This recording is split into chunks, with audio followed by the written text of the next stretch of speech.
Have you ever seen a sewing pattern and wished that you could create it with custom fabric that you yourself designed?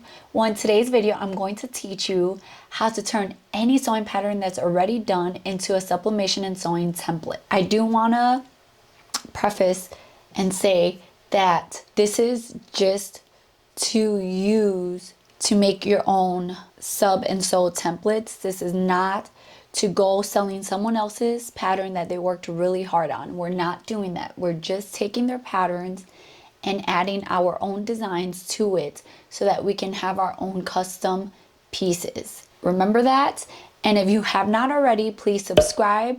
Give this video a thumbs up if you enjoy it. And hit the bell notification button to be notified every time I upload. And let's jump into this video. So I'm going to screen record and show you how to do this. You can use this for pretty much any PDF sewing pattern.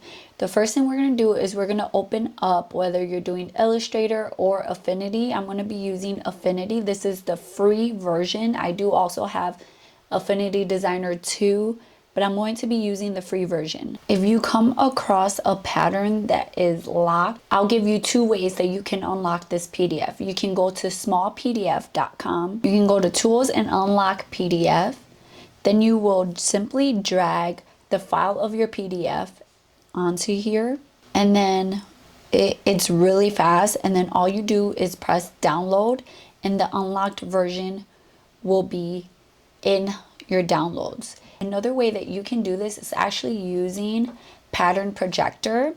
It's also free. So you would open up the software, press project, select a file that you would like to download. And once you open the file in Pattern Projector, you go to Show Stitch menu, Export as a PDF. And that will also unlock it for you. And just press allow and it will download into your downloads folder. So those are two quick, easy ways to be able to unlock a PDF so that you can use it to create a sub and sew template. So once you have unlocked it, all you have to do is go and open up Affinity, drag the file that you want to use, press open, and it will open up in Affinity. And then you want to go into your menus. I like to go on this top part and I unclick advanced so that I can see more of my layers panel. And then you're just going to find the layer that you want to, the size that you want to work with, and you want to make all the other layers invisible. You can delete them if you want, but if you want to reuse this, I would just hide them. You can turn off the grids as well if it has the grids, and now you have these pattern pieces. So some of these pattern pieces will be like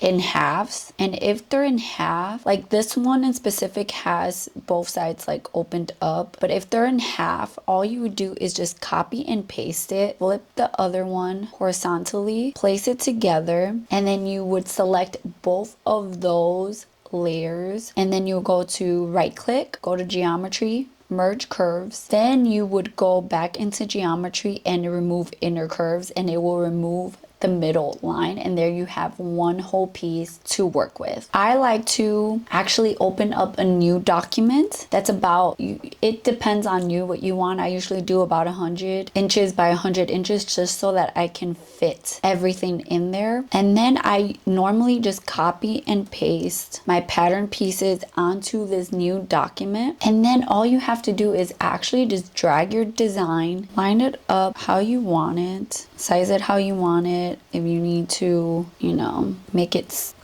copy and paste more to make it seamless, you can do that. I'm just giving you an example here. And then you can group all those layers. If you have to like copy and paste to make a whole bunch to make it seamless, you can group those layers together so that you don't have too much in your layers panel. And then all you have to do is create a clipping mask over the object and your design will be in there. It's super easy, and you will just do that for all of your pattern pieces. And I personally like to keep a black outline around my pattern pieces, and I put an outline that's about like 4 points, and this just gives me an outline for cutting my pattern pieces out. Also, that If you're worried about having that black outline, it's going to be in your seam allowance. No one is going to see it. So I rather have the outline, especially when I have pattern pieces. As you can see for my design, I'm doing a bluey one just because my daughter loves bluey and I'm going to gift this to her for her birthday. But I didn't put a color background, so it would be hard to know where to cut around it. So putting a black outline allows me to know where to cut there. Sometimes you'll find pattern pieces where two corners are not matching up, and sometimes that will create like a white line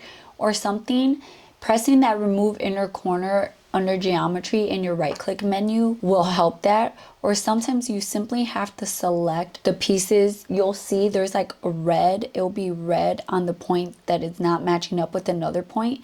So just select the 2 points that are supposed to match up and then press join curves, and that will fix that little area. But for the most part, it should be simple. Sometimes, very rarely, you will just have to retrace out your pattern piece, but that's easy to do. And it's really simple to be able to turn any pattern piece into a sub and sew template. And again, this also allows you to be able to lengthen or shorten anything that you need to shorten, or alter any pieces you need to alter to be able to fit, you know, the person's body that you're sewing it for. But I love sub and sew. I think it's a really cool way to create custom pieces. I do it a lot for my daughters. In the next video, I'm going to create a sub and sew PJ dress for my daughter using a free pattern. So if you want to see that, stay tuned. That is coming out next Friday. And I hope you guys found this video informative. I hope it was easy to follow and it brought some clarity on how to be able to turn pattern pieces, PDF pattern pieces, into a sub and sew template. Thank you guys so much for watching. Thank you for supporting my channel. I love you guys, and I'll see you in my next video. Bye guys.